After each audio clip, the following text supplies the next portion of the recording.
एक देश जो कभी टूरिस्ट का स्वर्ग हुआ करता था, आज एक वॉर जोन बन चुका है। तो चलिए देखते हैं कि इक्वाडोर, ये शांत सा देश, इतने खतरनाक ड्रग कार्टेल्स के खिलाफ एक जंग में कैसे उलझ गया। जरा सोचिए, हर सुबह इस डर में उठना कि आज क्या होने वाला है। ग्वायाकिल जैसे शहरों में रहने वालों के लिए ये अब कोई फिल्म की कहानी नहीं, बल्कि रोज की एक कड़वी हकीकत है।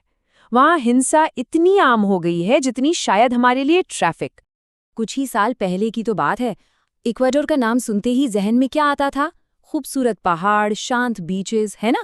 पर आज उसी देश की पहचान बन गई है हिंसा और खतरा। मतलब कितना जबरदस्त और डरावना बदलाव है ये। तो ये जो पूरा केओस मचा हुआ है ना, इसके सेंटर में है करीब 22 गैंग्स। ये सब सड़कों पर कंट्रोल के लिए एक दूसरे के खून के प्यासे हैं। और सबसे हैरान करने वाली बात, इस पूरी हिंसा का जो कंट्रोल सेंटर है वो है देश की जेलें। जी हाँ, जेलों के अंदर से सब कुछ चल रहा है। और हर गैंग का अपना एक अलग खौफनाक तरीका है। मतलब ये शहरों को एक क्राइम सीन में बदल देते हैं, जहां हर मर्डर एक मैसेज होता है। जैसे टाइगरोन्स हैं, वो सिर में 3 गोलियां मारकर अपना सिग्नेचर छोड़ते हैं। तो वहीं फटालिस गैंग सिर कलम करने जैसी भयानक क्रूरता के लिए जाना जाता है। मतलब साफ है, ये जेलें अब सजा काटने की जगह नहीं रहीं। ये तो क्राइम के हेडक्वार्टर्स बन चुकी हैं। इन्हीं दीवारों के पीछे से मर्डर के ऑर्डर्स दिए जाते हैं और ड्रग्स का पूरा कारोबार चलाया जाता है। और करप्शन का लेवल देखिए। फीटो नाम का एक कुख्यात गैंग लीडर था। उसकी जेल की कोठरी किसी लग्जरी अपार्टमेंट से कम नहीं थी। सोचिए, जनवरी 2024 में भागने से पहले वो अपनी शानदार कोठरी में बैठकर अपना पूरा साम्राज्य चला रहा था। ये तो सिस्टम में फैले करप्शन का जीता जागता सबूत है। अब सवाल ये है कि इस खूनी खेल के लिए पैसा कहाँ से आता है? जाहिर है, ड्रग्स की तस्करी से। और इस पूरे ऑपरेशन का जो मेन सेंटर है वो है इक्वाडोर का ग्वायाकिल पोर्ट। यहीं से इस पूरी जंग को हवा दी जा रही है। तो चलिए एक आंकड़ा देखते हैं। सिर्फ 2023 में अधिकारियों ने 220 मीट्रिक टन कोकेन जब्त की। हाँ, 220 मीट्रिक टन, जिसकी कीमत लगभग 12 अरब यूरो थी। और सुनिए, ये तो सिर्फ वो है जो पकड़ा गया। कहते हैं ये तो ऊंट के मुंह में जीरा है। इससे अंदाजा लगाया जा सकता है कि कार्टेल का नेटवर्क कितना कितना ज्यादा विशाल है। तो ये तस्करी होती कैसे है? केले के जरिए। जी हाँ, केले। इक्वाडोर दुनिया के सबसे बड़े बनाना एक्सपोर्टर्स में से एक है। तो ये कार्टेल क्या करते हैं? केलों के कंसाइनमेंट में कोकेन छिपा देते हैं। अब सोचिए, लाखों कंटेनर जाते हैं, उनमें से ड्रग्स वाले कंटेनर को ढूंढना बिल्कुल वैसा ही है जैसे भूसे के ढेर में सुई ढूंढना।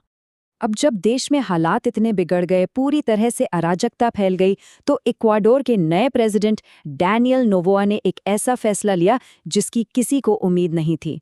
नोबोआ का ये बयान सिर्फ शब्द नहीं थे, ये एक ऐलान जंग था।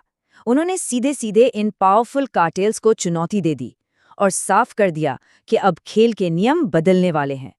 तो सरकार ने एक 3 स्टेप स्ट्रैटेजी अपनाई। पहला, देश में आंतरिक सशस्त्र संघर्ष यानी इंटरनल आर्म्ड कॉन्फ्लिक्ट डिक्लेयर कर दिया। दूसरा, सेना को सड़कों और जेलों में उतार दिया। और तीसरा, ऑपरेशन मेटास्टेसिस चलाया, जिसके तहत सिस्टम के अंदर बैठे भ्रष्ट अधिकारियों और जजों पर कार्रवाई की गई। और इसका असर भी दिखा। जैसे ही सेना ने जेलों का कंट्रोल अपने हाथ में लिया, शहरों में असुरक्षा 80% तक कम हो गई। वाकई ये एक बहुत बड़ी कामयाबी थी। इस एक्शन की गंभीरता का अंदाजा इस नंबर से लगाइए। जनवरी 2024 में इमरजेंसी लगने के बाद से 16,000 से ज्यादा लोगों को गिरफ्तार किया जा चुका है। पर बड़ा सवाल ये है कि क्या ये शांति टिके भी? लेकिन ये जंग सिर्फ आंकड़ों की नहीं है, सिर्फ नंबर्स की नहीं है। ये कहानी है उन लोगों की जो हर रोज अपनी जान हथेली पर रखकर इस लड़ाई को लड़ रहे हैं। जैसे ये हैं लुइस चॉन, डुरान शहर के मेयर। सोचिए, ये अपने ही शहर में एक कैदी की तरह जी रहे हैं। असैसिनेशन अटेम्प्ट में बचने के बाद से ये रिमोटली काम कर रहे हैं। उनकी कहानी दिखाती है कि डेमोक्रेसी पर कितना बड़ा हमला हुआ है। या फिर ग्वायाकिल की जज हेदी बोर्जा की बात करते हैं। उन्हें रोज धमकियां मिलती हैं, उनके परिवार पर नजर रखी जाती है, यहाँ तक कि गैंग्स ने उनके कोर्ट पर हमला भी किया। लेकिन इसके बावजूद वो ड्रग्स और मर्डर के केस सुन रही हैं।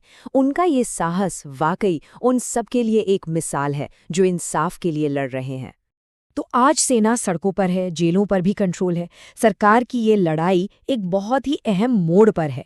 पर सवाल वही है, क्या इक्वाडोर अपनी ये जंग जीत पाएगा या फिर नार्को स्टेट की जड़ें इतनी गहरी हो चुकी हैं कि उन्हें उखाड़ना अब नामुमकिन है? खैर, इसका जवाब तो आने वाला वक्त ही देगा।